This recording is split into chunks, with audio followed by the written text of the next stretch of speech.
If I were to describe this episode in one word, it would be this: awesome. Hope you enjoyed. Thanks for watching. This is Sullivan asking my latest review of Dragon Ball Super episode 93. This episode was definitely my favorite, one of my favorites because we get to see the fight between Heat and Goku continue. It's definitely very big and epic. Like for example, I like how they counter each other. All right, let's get started. The fight continues. Like Goku, he seems to have Heat, have Heat his movements down because we know about Heat's manipulation of time technique, his time loop. That he can use it for 0.1 second. Like see how Goku reacts to him.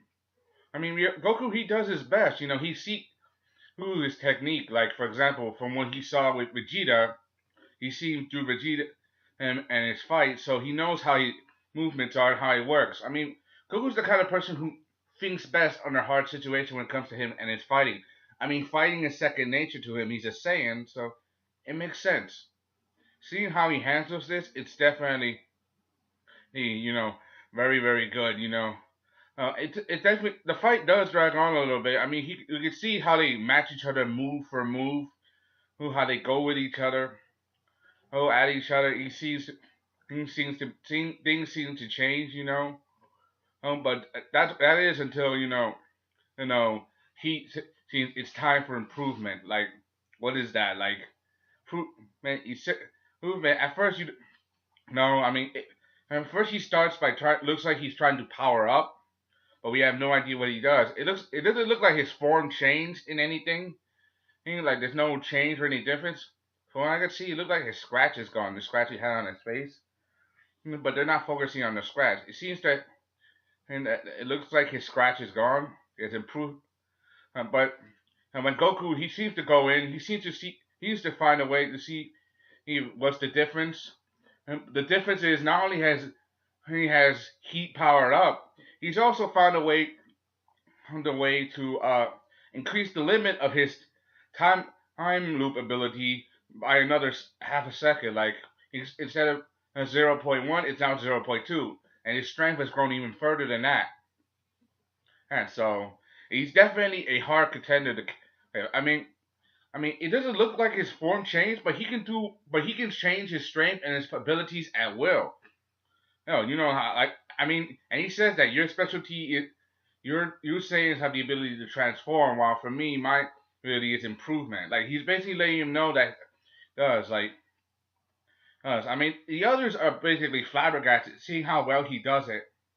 How he does it, I mean, they thought he was on the ropes, but he is the strongest fighter of Universe 6. That means he haven't even used his full power yet. So, and seeing how he does this, how he managed to overwhelm Goku, he overwhelmed Goku so badly. Like he improves even further by changing his time pace ability from 0.2 to 0.5, like that. Because Goku, because he can predict Goku's movements. Like now, like he predicted Goku's thoughts, saying, "I say he can only take a few of his hits and try to find an opening, but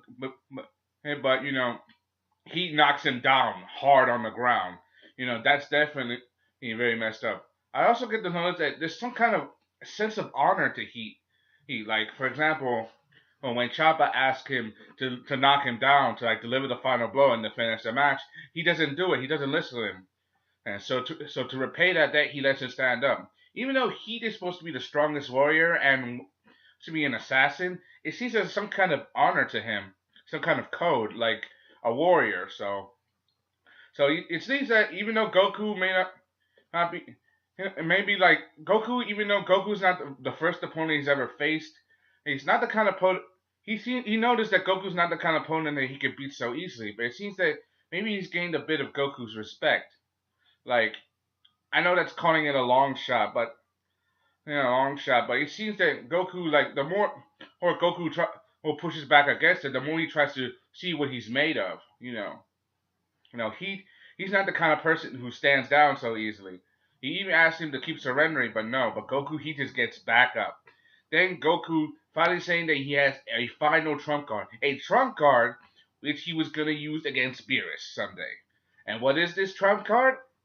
And these two words gave me flashbacks and were one half back to the old Dragon Ball Z, Kaioken. Like knowing that Goku, who he always finds a way to improve himself, even though no, he even though there are some parts of even though he tries even though he's already reached the limit of his strength, he finds a way to improve on his limits upon that.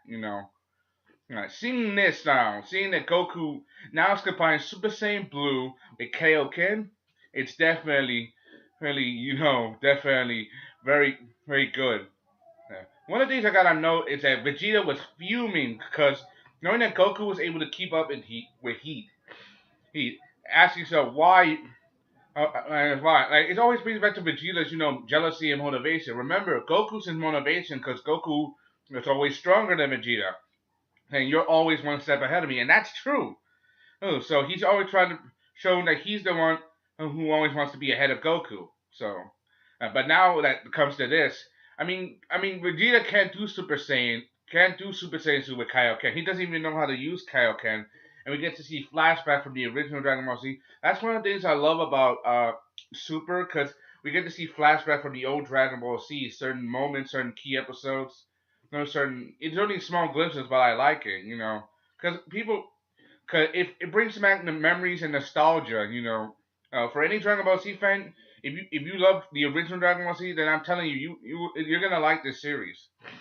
Yeah, yeah, and seeing how Goku he takes the fight to he in such a way that his time loop ability is using, and seeing Beerus like worry if he was gonna use that kind of move on me, that's well, he has to be worried. Yeah, he's definitely worried. And remember, Goku, he hasn't tried this. He hasn't perfected this yet. And he said he said when he started, this was only going to be a 10% chance. If this is 10%, I can't wait to see what 100% is. And I hope they combine it instead of making it just a red glow on top of a Super Saiyan blue glow. They put in some kind of purple glow or a whole new glow altogether.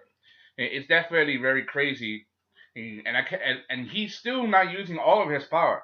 It looks like next week's episode is going to be the last of this Universe 6 versus Universe 7 arc. It's going to be the last. I can't wait to see what other ideas and stuff they're going to improve on, and what other stuff they're going to be talking about. Because we got word that there's going to be some new future stuff, like new enemies, like what's going to happen after this coming.